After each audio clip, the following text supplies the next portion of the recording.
Sometimes the quietest hearts carry the loudest dreams, and sometimes a single whispered promise can change two lives forever. In the dusty town of Cedar Ridge, where the wind carries secrets and second chances right on horseback, a grieving widow's desperate wish meets a cowboy's hidden courage. When Sarah Mackenzie places a trembling hand on her late husband's grave and whispers a prayer for an heir to carry on his legacy, she has no idea that her words will reach the ears of the most unlikely man in town.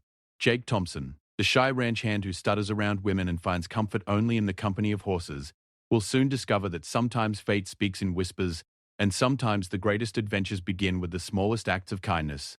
This is a story where loneliness finds love, silence finds voice, and two broken souls discover that together they might just be whole.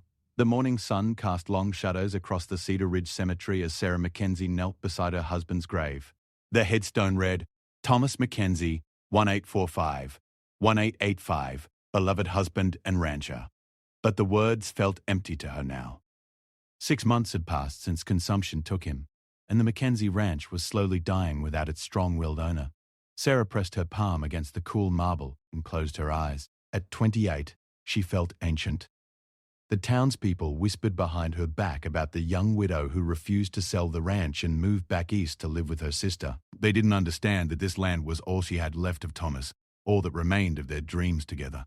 "I need help, Thomas," she whispered, her voice barely audible above the morning breeze. "The ranch hands are leaving. The cattle are scattered. Mr. Hartwell from the bank came by yesterday, and I could see it in his eyes. He's going to foreclose if I don't turn things around soon." Her voice cracked as she continued. "We always talked about children, about passing this land to our son or daughter. I need an heir, Thomas. Someone to help me save what we built." Unknown to Sarah, Jake Thompson was tending to the cemetery's small garden plot, a volunteer job he had taken on to avoid the busy streets of town. The 26-year-old ranch hand had worked for various spreads around Cedar Ridge for 8 years, always keeping to himself, always staying in the background. His tall, lanky frame moved with surprising grace as he worked, but his hands shook slightly whenever he had to interact with people, especially women. Jake's stutter had plagued him since childhood, growing worse whenever he felt nervous or pressured. Most folks in town barely noticed him, which suited Jake just fine. He found peace in the quiet work of caring for horses and mending fences, tasks that didn't require conversation or explanations.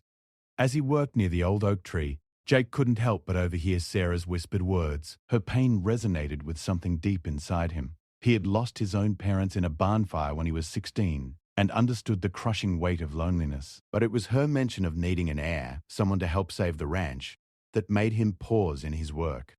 Jake had heard the gossip around town about Sarah's struggles. The Mackenzie Ranch had been one of the most prosperous in the county under Thomas's leadership, but without him, it was falling apart. The remaining ranch hands were lazy and disrespectful, taking advantage of a grieving woman who knew little about the day-to-day operations of cattle ranching. After Sarah left the cemetery, Jake found himself unable to concentrate on his work. That evening, he sat on the porch of his small boarding house room, staring out at the stars and thinking about her words. An idea began to form in his mind, one so bold and frightening that it made his heart race. The next morning, Jake gathered all his courage and rode out to the Mackenzie Ranch. The property showed signs of neglect that made his heart ache. Broken fence posts, weeds growing in the vegetable garden that Sarah had once maintained, and cattle wandering freely instead of being properly herded to good grazing land. He found Sarah in the barn, struggling to lift a heavy saddle. Her dark hair was coming loose from its pins, and there were tears of frustration in her green eyes. When she saw him approaching, she straightened and tried to compose herself. "Can I help you, Mr. Broderick Thompson?" she asked, recognizing him from town but clearly puzzled by his presence. Jake removed his hat and looked down at his boots, feeling his face flush red. Mrs. Mackenzie," he began, his stutter more pronounced than usual. I was at the Carsamary yesterday morning. I couldn't help but hear..." He stopped, realizing how terrible this sounded. Sarah's face went pale. "You heard me talking to my husband?" "Yes, ma'am. I'm sorry. I was tending the garden and I heard you say you needed help with the ranch." Jake forced himself to look up and meet her eyes. "I have an idea, if you'll hear me out." Sarah studied his face, noting the sincerity in his brown eyes despite his obvious nervousness. Jake Thompson had always seemed like a decent man, though she had never really spoken with him before. What kind of idea? Jake took a deep breath, knowing that what he was about to say would either help them both or make him the laughingstock of Cedar Ridge. You need someone to help run the ranch, and you mentioned needing an heir. I need, well, I need a purpose, a real home. Maybe we could help each other. Sarah stared at him, not immediately understanding. I'm not sure what you mean. A marriage of convenience, Jake said quickly, the words tumbling out before he lost his nerve. Not a real marriage, just a partnership. I could help you save the ranch, and maybe someday, if we got along well enough, there could be children to inherit it. The barn fell silent, except for the sound of horses shifting in their stalls. Sarah felt her world tilt slightly. This shy, stammering cowboy was proposing to her, offering to help save everything she held dear. It was practical, logical even, but also completely unexpected. Mr. Thompson, she said slowly, are you proposing marriage to a woman you've barely spoken to? Jake's face turned even redder. I know it sounds car crazy, but I've watched you in town, seen how you handle yourself with dignity even when people whisper. I know you're strong and smart, and I know ranching. I've been working cattle since I was 12 years old. Sarah walked to the barn door and looked out at her struggling ranch. The mortgage payment was due in 2 months, and she had no idea where the money would come from. Her remaining ranch hands, Pete and Morgan, spent more time drinking than working. The cattle were thin from poor grazing management, and several had wandered off entirely. Why would you want to tie yourself to a failing ranch and a grieving widow? She asked without turning around. Jake was quiet for so long that Sarah almost thought he had left. When he finally spoke, his voice was softer, the stutter less pronounced. Because I think we're both lost, Mrs. Mackenzie. Maybe together we could find our way. Sarah turned to face him, seeing past his nervousness to something steady and genuine underneath. What exactly are you proposing, Mr. Thompson? A trial period, Jake said, encouraged by her willingness to listen. Let me work here for a month, help you get the ranch back on track. If it works out, we could get married for practical reasons. I'd help you save this place, and maybe someday it could become something real between us. And if it doesn't work out, then I'll move on, and you'll be no worse off than you are now. Sarah considered this strange proposal. Marriage to a virtual stranger seemed insane, but losing the ranch was unthinkable. At least Jake seemed honest and hard-working, qualities that were in short supply among her current options. I can't pay much, she warned. The ranch is barely breaking even. I don't need much. Just a place to sleep and meals. If we can save the ranch, that'll be payment enough. Sarah made her decision with the same quick instinct that had served her well in the past. All right, Mr. Thompson. 1 month trial.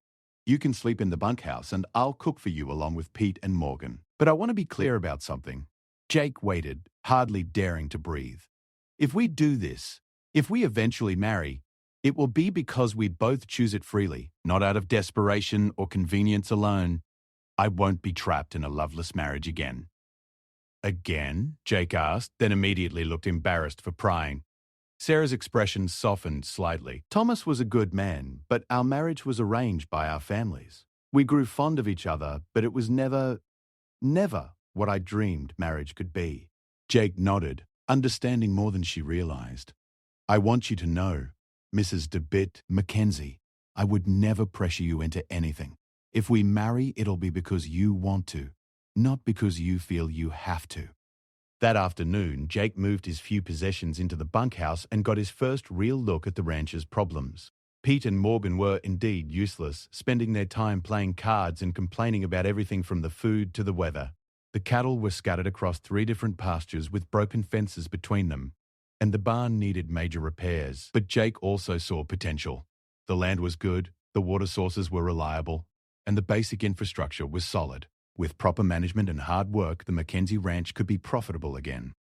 Over dinner that first night, Sarah watched Jake interact with Pete and Morgan. Despite his stutter and shyness, he had a quiet authority that the other men seemed to respect. When Pete made a crude joke about the widow getting herself a new man, Jake's sharp look silenced him immediately. We need to round up the scattered cattle tomorrow, Jake said to Sarah after the others had left. And that fence in the south pasture needs fixing before we lose more animals. Sarah nodded, appreciating his direct approach to the problems. I'll help with whatever you need. You know how to work cattle? Thomas taught me some, but I'm better with the books and managing supplies. Jake smiled, the first real smile she had seen from him. That's perfect. A ranch needs both. As they planned the next day's work, Sarah found herself studying Jake's face.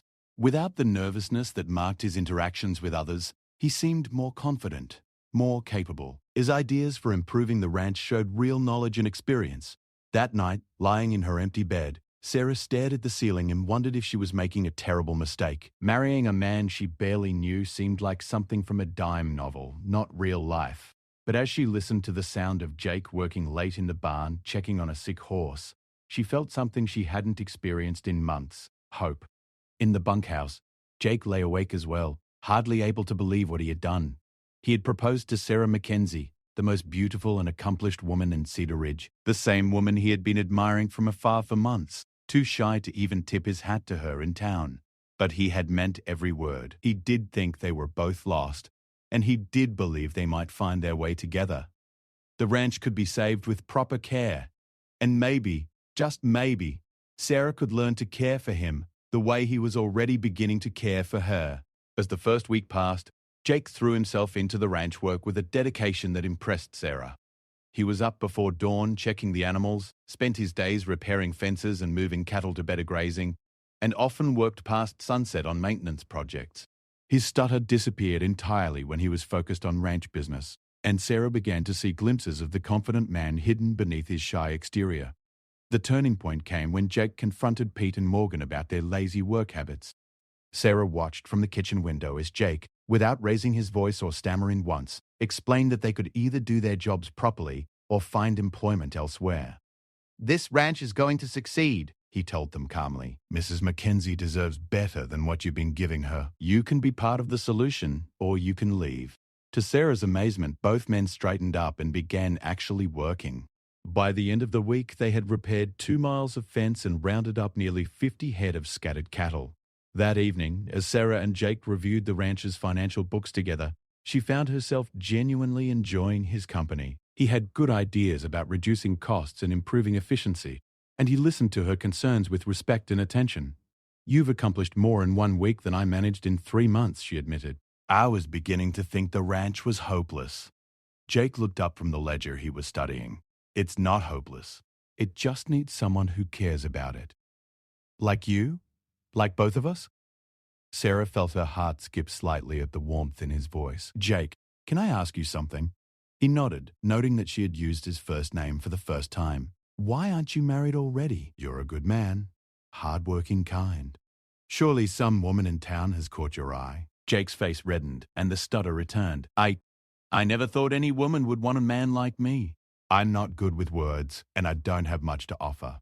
"You have more to offer than you know," Sarah said softly. "This week has shown me that." As the second week began, Sarah found herself looking forward to their evening conversations more than she cared to admit. Jake was intelligent and thoughtful, with a dry sense of humor that caught her off guard. He also had a gentle way with animals that spoke well of his character. The real test came when a neighboring rancher, Carl Brennan, rode over with complaints about Mackenzie cattle on his land. "Mrs. Mackenzie," Brennan said rudely, barely acknowledging Jake's presence, "your cattle are on my property again. I'm getting tired of driving them back. Maybe it's time you sold this place to someone who can manage it properly." Before Sarah could respond, Jake stepped forward. "Mr. Brennan," he said calmly, "I checked that fence line yesterday. Your cattle broke through from your side. Our animals just followed the gap." Brennan's face darkened. "Are you calling me a liar, boy? I'm saying the evidence speaks for itself. But I'll ride over this afternoon and fix the fence from both sides, so there won't be any more problems." Sarah watched in admiration as Jake handled the confrontation with quiet confidence. He didn't back down from Brennan's intimidation, but he also offered a practical solution that avoided further conflict. After Brennan left, grumbling but unable to argue with Jake's reasonable offer, Sarah touched Jake's arm. "Thank you. I've been dealing with his bullying for months." Jake looked down at her hand on his arm, then up at her face. "You don't have to deal with it alone anymore." The simple statement carried more weight than a dozen romantic declarations. For the first time since Thomas's death, Sarah felt protected and supported. That evening, as they worked together to repair a broken stall door, Sarah found herself studying Jake's hands as he worked. They were strong and capable, gentle with the animals, but firm when needed. She realized she was beginning to see him not just as a solution to her problems, but as a man she could genuinely care about. "Jake," she said suddenly, "what happens if this works? If we save the ranch and decide to marry? What kind of marriage would it be?" Jake stopped working and looked at her seriously. "The kind where we respect each other, where we're partners in everything, where maybe someday you might look at me the way you looked at Thomas." "How do you know how I looked at Thomas?" "I've seen you at his grave. You loved him." Sarah was quiet for a moment. "I did care for Thomas. But, Jake, what I'm beginning to feel for you, it's different. Stronger, maybe." Jake's hand stilled on the tools. "What are you saying?" "I'm saying that this trial month might be working better than either of us expected." As they finished their work in comfortable silence, both Sarah and Jake felt the foundation of something real beginning to form between them. What had started as a desperate practical arrangement was becoming something neither had dared to hope for. A true partnership built on mutual respect, shared goals, and growing affection. The month was only half over, but already they both knew that their futures lay together. On this land, they were both learning to love.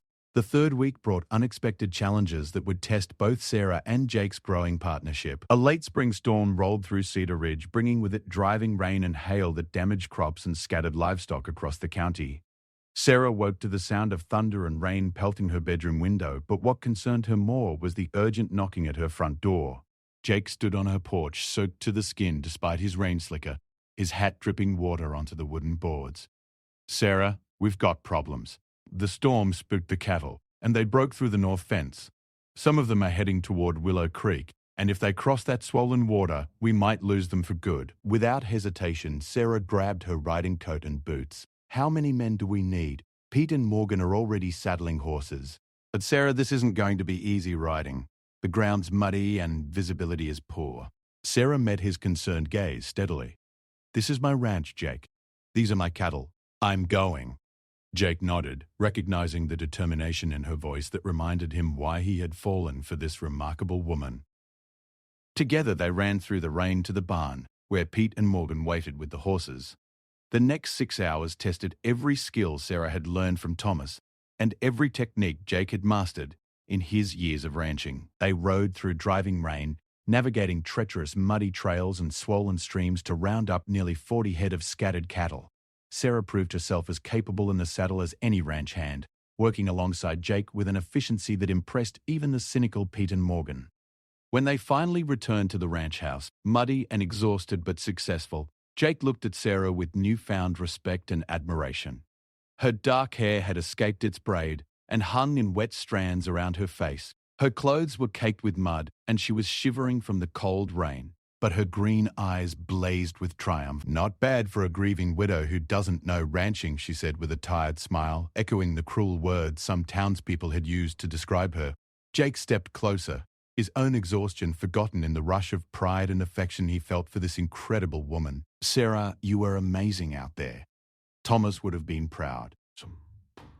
Something shifted in Sarah's expression at the mention of her late husband. Instead of the usual sadness, there was acceptance, and perhaps even relief. "Thomas is gone, Jake. But this ranch, this life we're building, it's ours now." That evening, as they sat by the fire drying their clothes and warming themselves with coffee laced with whiskey, Sarah made a decision that surprised them both. "Jake, I don't want to wait until the end of the month." Jake looked up from stoking the fire, confused. "Wait for what? To marry you?" Sarah set down her coffee cup and faced him directly. "Today showed me something I've been trying to ignore. We work well together, we trust each other, and She paused, gathering courage for what she needed to say. "I care about you. Really care about you." Jake's heart raced, but years of rejection and ridicule made him cautious. "Sarah, you're tired and emotional from today. Maybe you should think about this more." Sarah stood and walked to where Jake sat, kneeling beside his chair and taking his hands in hers. "I've been thinking about nothing else for days. When you stepped forward to protect me from Carl Brennan, when you worked 18-hour days to save cattle that weren't even legally yours yet, when you listened to my ideas about the ranch like they actually mattered. Jake, that's when I knew this wasn't just about saving the ranch anymore." Jake stared into her earnest face, hardly daring to believe what he was hearing. "What are you saying?" I'm saying I want to marry you because I'm falling in love with you, not because it's convenient or practical. Sarah's voice grew stronger with conviction. I'm saying that shy, stuttering cowboy who was too nervous to speak to me in town has become the strongest, most caring man I've ever known. Jake pulled his hands free and cupped Sarah's face gently. Sarah, are you sure? Because once we do this, once I marry you, I'm not letting go. You'll be stuck with a man who talks to horses better than people, who still gets tongue-tied around other women, who doesn't have much besides what he can earn with his hands. Sarah leaned into his touch. And you'll be stuck with a stubborn woman who thinks she can run a cattle ranch, who talks to her dead husband's grave, and who comes with enough debt to sink a ship. Sounds like we deserve each other, Jake said with a soft smile. Sarah laughed, a sound Jake realized he had been hoping to hear for weeks. When do you want to do this? Tomorrow, Jake said without hesitation. I've waited long enough to call you my wife. The next morning brought clear skies and the kind of crisp spring air that made everything seem possible. Sarah, dressed in her best blue dress, the one Thomas had always said brought out her eyes, while Jake wore his only good suit, purchased years ago for a friend's wedding and worn perhaps twice since. They rode into town together, their announcement causing quite a stir among the local gossips. Mrs. Henderson from the general store pursed her lips disapprovingly. Awful quick courtship for a grieving widow, she muttered loud enough for half the store to hear. Jake surprised Sarah by responding calmly but firmly. Mrs. Henderson, sometimes when two people recognize they belong together, there's no point in waiting. Sarah has mourned her husband properly and respectfully. Now she's choosing to live again. Sarah felt a warm glow at his defense of her, and also noticed that Jake's stutter was completely gone when he spoke with authority about something that mattered to him. Reverend Walsh performed the ceremony in his small church, with Pete and Morgan as witnesses and Mrs. Walsh playing the old piano. It wasn't the elaborate wedding Sarah had always dreamed of as a girl, but as Jake slipped Thomas's grandmother's ring onto her finger and promised to love and protect her for the rest of his life, she felt more married than she ever had before. The kiss that sealed their union was gentle and sweet, full of promise rather than passion, but it left Sarah feeling breathless and hopeful in ways she had forgotten were possible. Their wedding night was spent at the ranch, in the house that would now be their shared home. Jake had moved his few belongings from the bunkhouse to the small room that had once been Thomas's study, giving Sarah time to adjust to sharing her space. As they sat on the front porch watching the sunset paint the sky in shades of orange and pink, Sarah leaned against Jake's shoulder and marveled at how natural it felt. Do you think we're crazy, she asked, marrying after knowing each other for barely 3 weeks? Jake wrapped his arm around her and considered the question seriously. Maybe. But sometimes crazy decisions turn out to be the smartest ones you ever make. I keep expecting to feel guilty about Thomas, about moving on so quickly, but I don't. Sarah looked up at Jake's profile. Is that terrible? Thomas loved you enough to want you to be happy, Jake said quietly. I think he'd approve of your choice. How can you be so sure? Jake smiled and squeezed her closer. Because if I loved a woman like you and had to leave her behind, I'd want her to find someone who would take care of her and make her smile again. I'd want her to have the children and the happy life I couldn't give her. That night, Sarah lay in her bed, now their bed, listening to Jake's steady breathing beside her and marveling at the changes in her life. 3 weeks ago, she'd been a desperate widow facing the loss of everything she held dear. Now she was a married woman again, with a partner who had already proven his devotion and capability. The physical intimacy between them developed gradually and naturally over the following days. Jake was patient and gentle, never pushing Sarah to move faster than she was comfortable with. Their first kiss as husband and wife was hesitant and sweet. Their first night of true intimacy was tender and passionate, leaving Sarah feeling cherished and desired in ways she had never experienced with Thomas. But perhaps more importantly, their partnership in running the ranch deepened and strengthened. Jake's ideas for improving cattle breeding and land management, combined with Sarah's careful bookkeeping and strategic planning, began to show real results. Within 2 weeks of their marriage, they had paid off the most pressing debts and were actually showing a small profit. The real test of their marriage came when Carl Brennan arrived with the county sheriff and a claim that some of the Mackenzie cattle were stolen from his herd. Sheriff Morrison, Brennan declared loudly, I want you to check the brands on Mackenzie's cattle. I'm missing 12 head, and I have reason to believe they're mixed in with theirs. Jake stepped forward calmly, while Sarah felt her stomach clench with worry. A rustling charge could destroy everything they had worked for. Sheriff, You're welcome to check any brands you want, Jake said steadily. But I think you'll find that our cattle are all properly marked with the Mackenzie brand, and our bills of sale are in order. The sheriff, a fair man who knew Jake's reputation for honesty, nevertheless had to investigate. What he found after examining every animal in the Mackenzie herd was that all the cattle were legitimate. Moreover, when they rode over to check Brennan's property, they discovered his missing cattle had simply wandered into a distant pasture on his own land.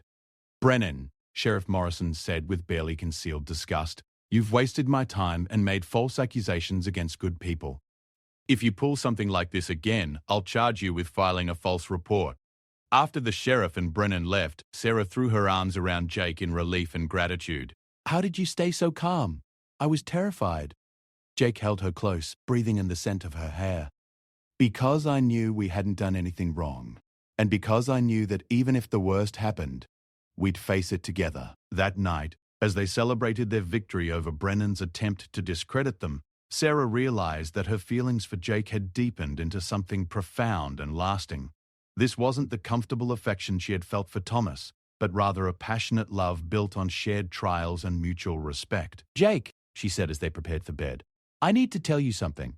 Jake looked up from unbuttoning his shirt, concerned by her serious tone. "I love you," Sarah said simply. "Not because you saved my ranch or because you married me when I needed help. I love you because of who you are, because of how you make me feel, because I can't imagine my life without you anymore." Jake crossed the room in 2 quick strides and pulled Sarah into his arms. "I've loved you since the first time I saw you in town," he confessed. "You were buying supplies at Henderson's store, and you smiled at old Mrs. Peterson's baby. I knew right then that you were the kind of woman I wanted to spend my life with." Their kiss was deep and passionate, full of all the emotions they had been carefully nurturing over the past month. When they finally broke apart, both were breathing hard and staring into each other's eyes with wonder. "I want children with you, Jake," Sarah whispered. "I want to fill this house with laughter and give you the family you never had." Jake's eyes filled with tears he wasn't ashamed to shed. "I want that too, more than I've ever wanted anything." As summer approached and their first month as a married couple drew to a close, both Sarah and Jake marveled at how much their lives had changed. The ranch was thriving, their debts were manageable, and their love for each other grew stronger every day. But the greatest test of their relationship was still to come, in the form of a letter that arrived on a hot July morning. Sarah found it slipped under their front door, with no indication of who had delivered it or when. "What does it say?" Jake asked, noting Sarah's pale face as she read. Sarah's hands shook as she passed him the letter. "It's about Thomas. Jake, someone is claiming that Thomas didn't die of consumption. They're saying he was murdered." Jake read the anonymous letter twice, his jaw tightening with each word. Someone was threatening to expose supposed evidence that Thomas Mackenzie had been poisoned by his wife, who had then quickly remarried to cover her tracks. "This is ridiculous," Jake said firmly. "You were with Thomas when he died." Patterson confirmed it was consumption. "Everyone in town knows you nursed him faithfully for months." Sarah sank into a chair, her face ashen. "But Jake, what if people believe it? What if they think I killed Thomas to marry you? What if they think you were involved?" Jake knelt beside her chair and took her hands in his. "Sarah, look at me. Do you think I care what ignorant people might say about us? Do you think any accusation could change how I feel about you? But if there's an investigation, if the sheriff has to dig up Thomas's body, then we'll prove once and for all that Thomas died of natural causes, and whoever is spreading these lies will be exposed for the coward they are." Sarah leaned into Jake's strength, drawing comfort from his calm confidence. "Why would someone do this to us? We haven't hurt anyone." Jake had a suspicion about who might be behind the letter, but he kept it to himself for now. Carl Brennan had been humiliated by his failed attempt to steal Mackenzie cattle, and this felt like his kind of revenge. But until he had proof, accusations would only make things worse. "We'll figure this out," Jake promised. "But Sarah, whatever happens, we face it together. Our marriage is real, our love is real, and no lies can change that." As they held each other in the morning sunshine streaming through their kitchen window, both Sarah and Jake felt their bond strengthened even further. They had started as strangers brought together by desperation, but they had become something much more powerful, a team united by love and purpose, ready to face whatever challenges lay ahead. The investigation into Thomas Mackenzie's death began 3 days after the anonymous letter arrived. Sheriff Morrison approached it with professional skepticism, knowing that such accusations often arose from petty jealousies or personal vendettas. However, the law required him to investigate any credible claim of murder, regardless of its source. Dr. Patterson, who had attended Thomas during his final illness, was the first person questioned. The elderly physician was indignant at the suggestion that he had misdiagnosed a murder as consumption. "Sheriff, I've been practicing medicine for 37 years, he said firmly. Thomas Mackenzie displayed every classic symptom of advanced consumption: the persistent cough, blood in his sputum, rapid weight loss and fever. I treated him for months before he passed. If he was poisoned, it would have been a poison that perfectly mimicked a wasting disease, which is highly unlikely." Sarah and Jake were questioned separately, a process that left Sarah shaken despite her innocence. The sheriff's questions were fair but thorough, covering everything from her marriage to Thomas to her relationship with Jake to the financial state of the ranch. "Mrs. Thompson," Sheriff Morrison said formally, using her new name, "I have to ask directly, did you have anything to do with your first husband's death?" Sarah met his gaze steadily. "No, Sheriff. I loved Thomas and cared for him faithfully until the day he died. Dr. Patterson can confirm that I barely left his bedside during his final weeks." When Jake was questioned, his calm confidence impressed the sheriff. "Mr. Thompson, did you know Thomas Mackenzie before his death?" "I knew of him, Sheriff, but we never spoke. I worked for other ranchers in the area, but I had no connection to the Mackenzie place until after Thomas passed. And your courtship with Mrs. Pascoe's madness. Mackenzie began when?" Jake hesitated only briefly. "I approached her about a month before we married, Sheriff. I offered to help save her ranch, and we discovered we were well suited to each other." The sheriff made notes but seemed satisfied with both their answers. However, the anonymous letter had mentioned specific details that required further investigation, including a claim that Thomas had been seen arguing with a mysterious visitor shortly before his death. Jake decided to conduct his own investigation, starting with the one person he suspected might be behind the accusations, Carl Brennan. Rather than confronting Brennan directly, Jake rode into town and began asking careful questions at the saloon and general store. What he discovered was illuminating. Several people remembered that Carl Brennan had been particularly vocal about his interest in purchasing Mackenzie land, both before and after Thomas's death. Moreover, Brennan had recently been seen talking to a drifter named Collins, who was known for his willingness to spread rumors and cause trouble for the right price. The breakthrough came when Jake found Collins himself, drunk and boastful in the back room of Murphy's saloon. With a few drinks and some carefully casual conversation, Jake learned that Brennan had indeed paid Collins to write and deliver the anonymous letter. Brennan figured if he could get the widow arrested for murder, he could buy the ranch cheap when it went up for auction. Collins slurred, too intoxicated to realize he was confessing to a crime. Smart plan, really. Who's going to believe a shy cowboy and a desperate widow over a respected rancher? Jake contained his anger and quietly left the saloon, but not before ensuring that Pete Morrison, the sheriff's deputy and nephew, had overheard Collins's confession from the next table. The truth came out quickly after that. Sheriff Morrison arrested Collins for filing a false report and extortion, and the investigation into Brennan revealed a pattern of attempted land fraud going back several years. Brennan was arrested and charged with conspiracy and attempted extortion. But the damage to Sarah and Jake's reputation in town was already done. Whispers followed them wherever they went, and several people who had previously been friendly now avoided them entirely. The stress of the false accusations and ongoing gossip began to take its toll on both of them.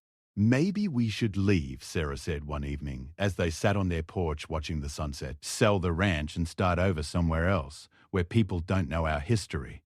Jake was quiet for a long time before responding. "Is that what you want, to let fear and lies drive us away from our home?" Sarah leaned against his shoulder, feeling the familiar comfort of his strength. "No, but I hate seeing how this has affected you. You worked so hard to build a reputation here, and now people look at you like you might be a murderer. Sarah, I learned a long time ago that you can't control what people think about you. You can only control who you are and how you treat others." Jake wrapped his arm around her and pulled her closer.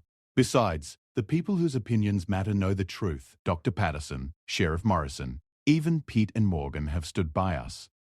Their conversation was interrupted by the sound of horses approaching. To their surprise, they saw Reverend Walsh and his wife riding up their lane, followed by Dr. Patterson and several other townspeople they respected. Mr. Parzitan Theo and Mrs. Thompson, Reverend Walsh called as he dismounted. We've come to apologize. Sarah and Jake exchanged puzzled glances as they stood to greet their unexpected visitors. Apologize for what, Reverend? Jake asked. For allowing the lies and gossip to spread without speaking up sooner, Walsh said firmly.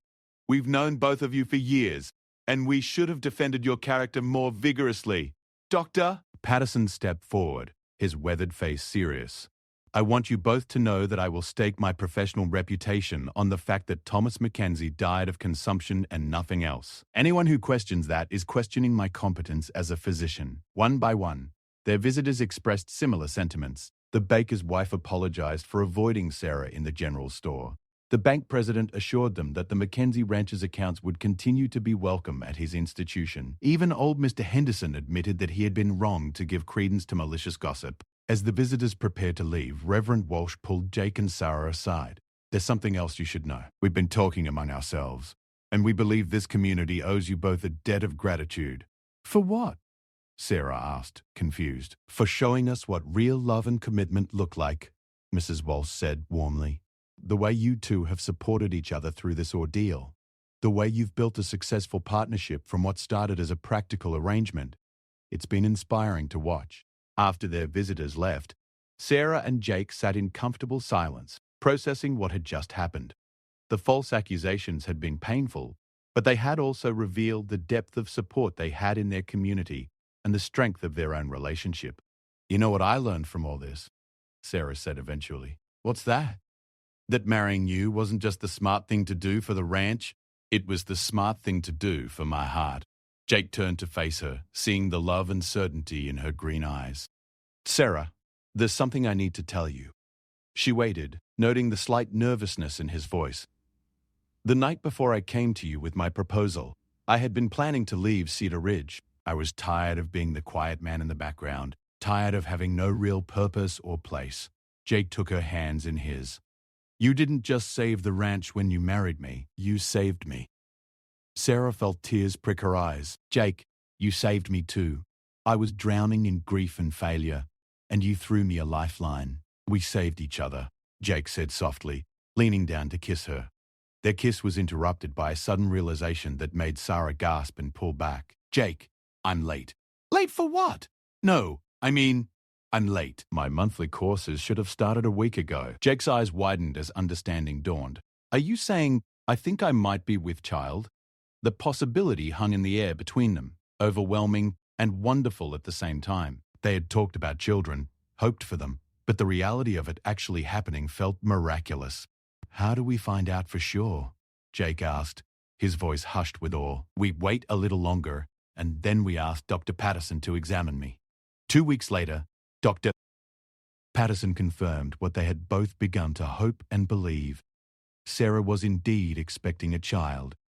The baby would arrive in late winter, giving them time to prepare both practically and emotionally for this new chapter in their lives. The news of Sarah's pregnancy seemed to put to rest any remaining whispers about their hasty marriage. The townspeople who had been suspicious about their quick courtship now saw it as evidence of a deep and genuine love that had resulted in the blessing of a child. As autumn painted the countryside in shades of gold and red, Sarah and Jake worked together to prepare for winter and their growing family. They expanded the ranch house to include a proper nursery, and Jake built a beautiful wooden cradle with his own hands. Sarah's pregnancy progressed smoothly, though she was often tired and occasionally ill in the mornings. Jake was endlessly patient and attentive, bringing her tea and toast when she felt queasy, taking over her usual chores without complaint, and spending evenings reading to her from books they had ordered from back east. What do you want to name the baby? Sarah asked one evening, as they sat by the fire, her hand resting on her growing belly. Jake considered the question seriously. If it's a boy, I'd like to name him Thomas, after your first husband. It seems right to honor his memory that way. Sarah felt her heart swell with love for this thoughtful man. And if it's a girl, I was thinking maybe Elizabeth after my mother. But what do you think? I think those are perfect names, Sarah said, reaching for his hand. Thomas Jacob Thompson or Elizabeth Sarah Thompson. You want to give the baby your name as a middle name? I want to give the baby names that connect him or her to all the love that brought us together, Sarah explained. Thomas's memory, your mother's legacy, and our love for each other. As winter settled over Cedar Ridge and Sarah's pregnancy advanced, their life took on a peaceful rhythm. Jake continued to manage the ranch with skill and dedication, while Sarah prepared for motherhood with a mixture of excitement and nervousness. The baby arrived on a snowy February morning, after a labor that lasted through the night. Dr. Patterson and Mrs. Day. Walsh attended the birth, while Jake paced the kitchen floor, stopping frequently to listen for any sounds from the bedroom. When the baby's cry finally filled the house, Jake felt his knees nearly give out with relief and joy. A few minutes later, Mrs. Walsh emerged from the bedroom with tears in her eyes.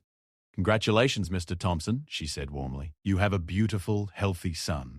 Jake's hands shook as he entered the bedroom where Sarah lay propped against pillows, exhausted but radiant, holding a tiny bundle wrapped in soft blankets.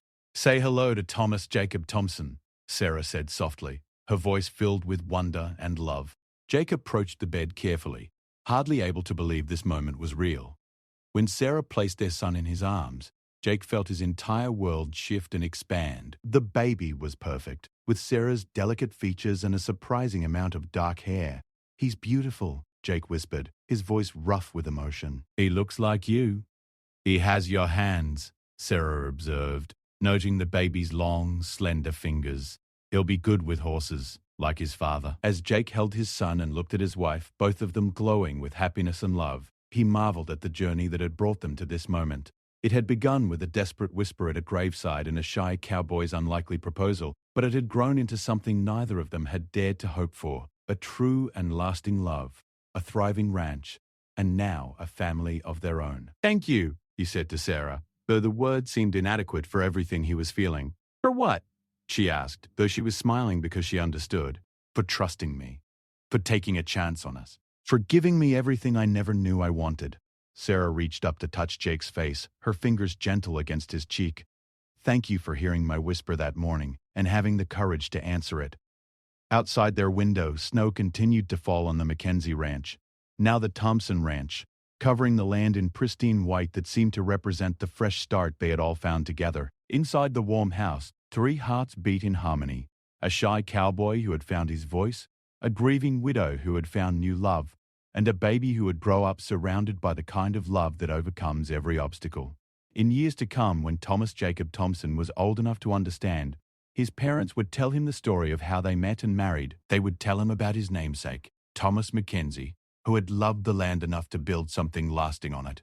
They would tell him about whispered prayers answered in unexpected ways, about the courage it takes to trust a stranger, and about how sometimes the greatest love stories begin not with passion, but with 2 people agreeing to face their troubles together. But most of all, they would tell him that he was conceived and born out of the deepest kind of love, the love between 2 people who chose each other not because it was easy, but because it was right, and who built a life together that honored both their past and their future. As Sarah recovered from childbirth and Jake learned the rhythms of new fatherhood, they often found themselves marveling at how much their lives had changed in less than a year.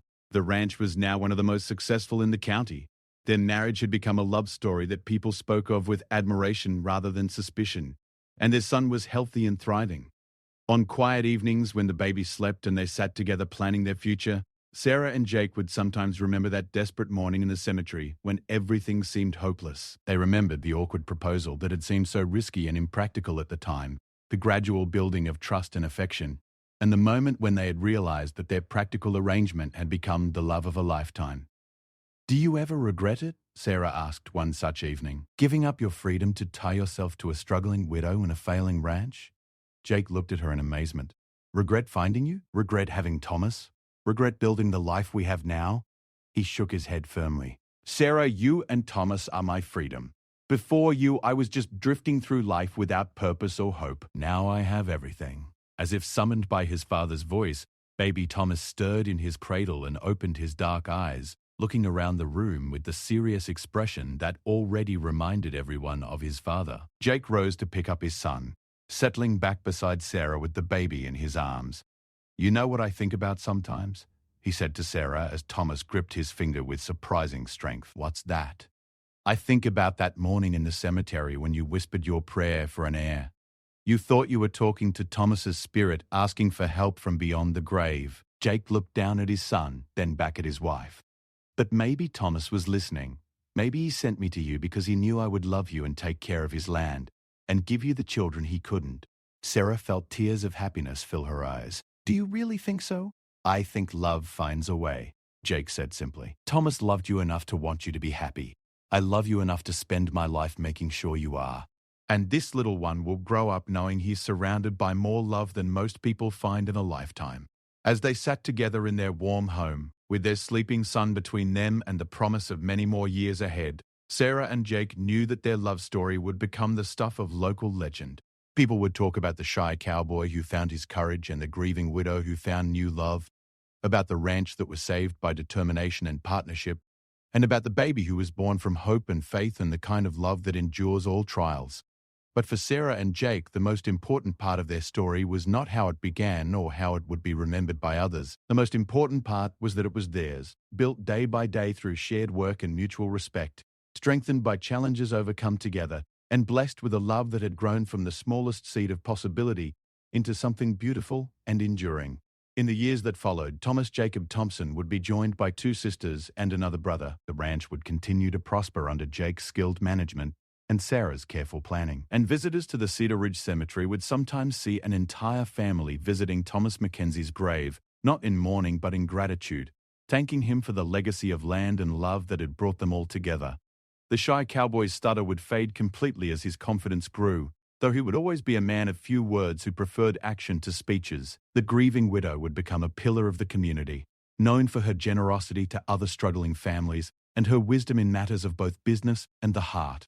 And their love, which had begun with a whispered prayer and an unlikely proposal, would become the foundation upon which they built not just a successful ranch, but a legacy of love that would last for generations. In the end, Sarah's desperate plea for an heir had been answered beyond her wildest dreams, giving her not just children to carry on Thomas's legacy, but a partner to share in creating something even more beautiful than what had come before.